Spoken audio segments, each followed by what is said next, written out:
Hello everyone, আসসালামু আলাইকুম। Lifestyle cook and ব্লগের সবাইকে ওয়েলকাম জানাচ্ছি। আজকে শেয়ার করব বাণিজ্য মেলা বা কুটির শিল্প মেলা, যেটাই বলুক না কেন। রাতে একটু ঘুরতে গিয়েছিলাম, আজকে সেটাই শেয়ার করছি। প্রথমে যে ভেবেছিলাম ভিডিও করব না, তারপর ভাবলাম কেননা ভিডিও করাই যাক। প্রথমে আমরা টিকিট কেটে ভিতরে ঢুকে গিয়েছি। টিকিট নিয়েছিল 20 টাকা করে। ভিতরে যাওয়ার পর দেখলাম একটা কনসার্ট হচ্ছিল।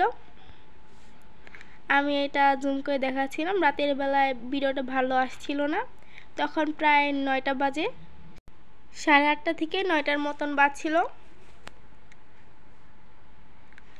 ভিডিওটা খুব অল্প হয়ে গিয়েছে, আমি ভালো করে ভিডিও করতে পারিনি, তার জন্য আমি খুবই দুঃখিত।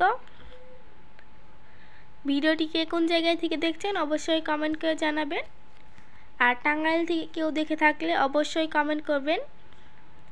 আমি পরের ব্লগে তার নাম নিব, কে কোন জায়গায় থেকে দেখছেন কমেন্ট করেন এক্ষুনি। তারপর এইখানে আসলাম। এইখান থেকে একটু কাছে থেকে দেখাচ্ছি জুম করে। এইখানে অনেক ভিড় হয়েছিল, প্রায় অনেক মানুষই দেখছিল কনসার্টটা। তারপর ওইখান থেকে চলে যাচ্ছি অন্য জায়গায়। এইখানে রাইড ছিল অনেকগুলো, এগুলো রাইডের নাম আমার ঠিক মনে নেই।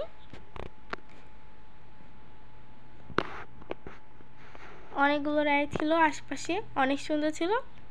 আর এইখানে চলে গিয়েছি টুকিটাকি কসমেটিক কেনার জন্য। এইখান থেকে কানের টপ, ক্লিপ, হেয়ার ব্যান্ড এইসব কিনেছি এইখান থেকে, হিজাব ব্রোচ, অনেক কিছুই কিনেছি এইখান থেকে। তারপর গিয়েছি ঘরের জন্য টুকিটাকি জিনিস কিনতে। এইখানে সব কিছু 60 টাকা করে নিচ্ছিল। এইখান থেকে অনেক কিছু নেওয়া হয়েছে। আসলে এইখানে গেলে ঘরের জন্য অনেক সুন্দর সুন্দর আসবাবপত্র বা ফার্নিচার অনেক কিছু পাওয়া যায়।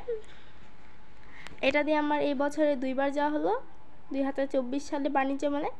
আগেটা ভিডিও করতে পারিনি, এটাও ভেবেছিলাম করব না, তারপর ভাবলাম কেননা ভিডিও করাই যাক। তারপর এখান থেকে টিকিট কেটে নিচ্ছিলাম আমরা রাইডগুলোতে চড়ার জন্য। এইখানেও আমার ছোটো বোন চড়েছিল। আরেকটা যে ছিল ড্রাগনের মতন ট্রেন গাড়ি বা যেটাই বলুক না কেন, ওটার মধ্যে আমি আর আমার ছোটো বোন চড়েছিলাম, তার জন্য ভিডিও করতে পারিনি। অনেকক্ষণ ঘোরাঘুরির পর এখন 10:30টার দিক দিয়ে বাসায় চলে যাচ্ছি। আর এখান থেকে এখন বের হয়ে একটি অটো নিয়ে চলে যাচ্ছি। আজকের মতো ভিডিওটি এই পর্যন্তই। কেমন লাগলো অবশ্যই কমেন্ট করবেন।